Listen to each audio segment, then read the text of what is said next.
పెళ్లి కాకముందు మన పనితనం ఎట్లుండేదంటే, సుఖం వచ్చినోనికి ముఖం కడుగుడు కూడా యాష్టకత్తది చూసిర్రా? గట్లుండేది.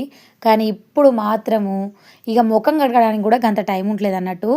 గట్లున్నది కథ. మాక్సిమం నేను మస్తు వీడియోలలో చెప్పిన. సో, ఏందంటే అసలు మనకు ఛాయ్ అనేది టచ్ చేయలేదు అసలు. దాని గురించి అసలు ఎప్పుడు తాగుదామన్న ఆలోచనే లేకపోవు. కానీ ఇప్పుడు పిల్లలు పెట్టే టార్చర్‌కు, ఈ యూట్యూబ్ టెన్షన్ వల్ల ఈళ్ళు అచ్చేది లేదు, పొయ్యేది లేదు గానీ, గాలికి పోయే కంపని మీద పెట్టుకుండా అయింది.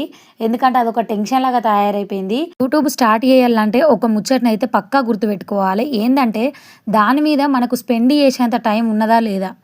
గదొక్కటైతే గుర్తుపెట్టుకోవాలి. ఫస్ట్ సపోర్టు, తర్వాత టైమింగు, తర్వాతనే యూట్యూబ్ స్టార్ట్ చేయాలి.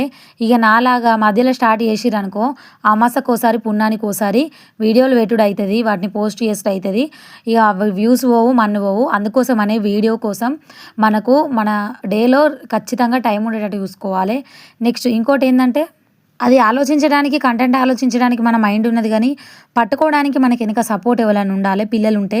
సో, అవన్నీ చూసుకుంటా, ఆ పిల్లలను చూసుకుంటూ మాత్రం మస్తు కష్టమైతది. అందుకోసమనే కనీసం మన యూట్యూబ్‌కు కేటాయించే టైం మాత్రం మన డేలో కంపల్సరీగా ఉండాలి. అట్లయితే మాత్రమే మనం యూట్యూబ్ స్టార్ట్ చేయాలి. అంగడంగడ 600కి మనం యూట్యూబ్ స్టార్ట్ చేసినామనుకో, ఇక మన తలకాయ అంతా గొంగడి గొంగడైతది. ఇంకోటేందంటే అవి రెండిటి తర్వాత అవమానాలు. ఇక అవన్నీ అత్తా ఉంటాయి, పోతా ఉంటాయి. అన్నోళ్ళు ఇయ్యాల ఉంటారు, రేపు ఉండరు. గదొక్కటైతే గుర్తుపెట్టుకోవాలి.